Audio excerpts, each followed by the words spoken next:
வணக்கம் நண்பர்களே. நாம் இப்போ எங்கே இருக்கிறோம்னா, இந்த அம்புகுறி காட்டப்பட்டுள்ள இந்த இடத்துல தாங்க இருக்கோம். ஆமாங்க, இதுதான் நம்ம தனுஷ்கோடி. இந்த தனுஷ்கோடியிலிருந்து இலங்கைக்கு வெறும் 18 கிலோமீட்டர் தொலைவு தாங்க. இந்த தனுஷ்கோடி இந்தியாவின் கடைசி நிலப்பரப்பு பகுதியாக கருதப்படுகிறது. The last land of India. இந்த தனுஷ்கோடி ஒரு பக்கம் இந்திய பெருங்கடலாலும் மற்றொரு பக்கம் வங்காள விரிகுடா கடலாலும் சொல்லப்பட்டு நடுவே இருக்கக்கூடிய ஒரு நிலப்பகுதியாக கருதப்படுகிறது. இந்த தனுஷ்கோடி ஒரு காலகட்டத்தில் ஒரு பரபரப்பாக இயங்கக்கூடிய ஒரு ஊராக கருதப்பட்டது.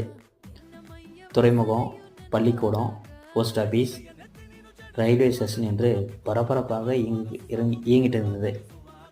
1964 டிசம்பர் 22 ஏற்பட்ட புயல் தாங்க ஊரையே அப்படியே புரட்டி போட்டுருச்சு. அதிலிருந்து படிப்படியாக முன்னேறிட்டு வருதுங்க.